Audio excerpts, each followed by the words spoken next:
Magandang umaga mga ka-happy hour. Narito ang mga balita para sa MBC TV Network News Update 9 AM edition. Kilos protesta sa People Power Monument, kasado na programa, magsisimula ng maaga. Yan ang MBC TV Network News ni Rovic Manuel. Kasado na sa darating na linggo, September 21, ang malawakang kilos protesta na tinawag na Trillion Peso March na gaganapin sa People Power Monument EDSA Corner sa Quezon City.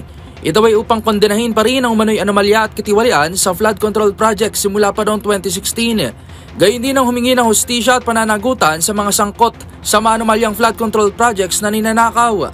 Sa panayam ng DZRH kay Kiko Aquino D, ang convener ng Tindig Pilipinas at co-convener ng Siklab o Simbahan at Komunidad Laban sa Katiwalian, sinabi nito na inaasahang marami ang dadalo sa Trillion Peso March sa linggo upang ipapanawagan ang mga hinaing na ito.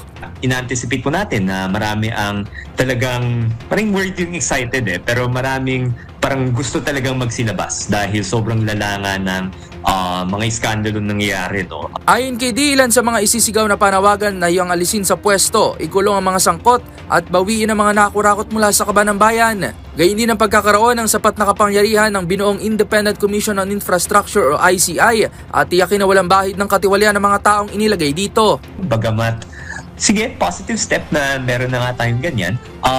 Siguro ang puna ng civil society lalo na ay bakit parang biglang nagkaroon na lang ng ICI na ito yung mga tao na inappoint doon at hindi nagkaroon ng konsultasyon sa taong bayan, sa civil society kung sino ba ang mga tao na kumbaga pinagkakasunduan ng madla na talagang walang bahid ng kahit anong katiwalian.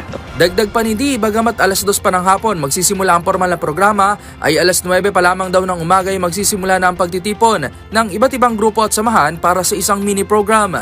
Pagdating naman ng 10:30 ng umaga ay magkakaroon ng misa at kaunting programa at bandang 12:30 ng tanghali ay inaasahan na ang pagdating ng mga dadalaw sa Trillion Pesos March na tatagal hanggang alas 6 ng hapon. Samantala, tiniyak naman ni D ang kaligtasan ng mga dadalo at sinabing isa rin sa banda na makikilahok sa pagtitipon ay ang bandang Ben and Ben. We want to make sure na talagang yung kaligtasan ng bawat taong makikilahok ay garantisado ho. Ang Ben and Ben ay makakasama natin.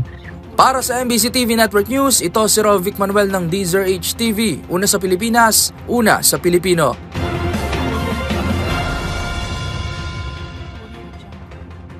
Sa iba pang balita, ex-Bulacan engineer Bryce nagsumite na ng ebidensya laban sa mga sangkot na mambabatas. Sinabi ni Senador Panfilo Lacson na nagsumite na ng computer, mga dokumento, at iba pang ebidensya si dating Bulacan Assistant District Engineer Bryce Hernandez upang patunayan ang umano'y pagkakasangkot ng ilang mambabatas sa anomalya sa mga flood control project. Magugunitang si Hernandez na ikinulong sa Senado ay pansamantalang pinalabas noong Sabado upang kunin ang mga ebidensya na ngayon ay sealed habang hinihintay pa ang formal na pagsusuri.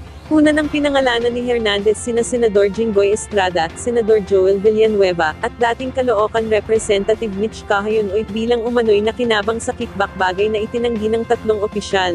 Samantala, iginiit ni Lacson na kailangang magpaliwanag si resigned DPWH Secretary Manuel Bonoan kung paano na i-deliver ang mahigit 600 million pesos mula sa Sims Construction kay Sally Santos patungo sa tanggapan ng District Engineering Office ng Bulacan. Pinunarin niya ang presensya ni DPWH Undersecretary Roberto Bernardo sa isang litrato kasama si Hernandez at iba pang engineer ng Bulacan 1st District. Inaasahang iimbitahan sina Bonoan at Bernardo sa susunod na pagdinig ng Senate Blue Ribbon Committee ngayong araw. At yan ang mga balita para sa MBC TV Network News Update 9 AM edition. Abangan ang mga susunod na balitaan mamaya para sa 10 AM edition.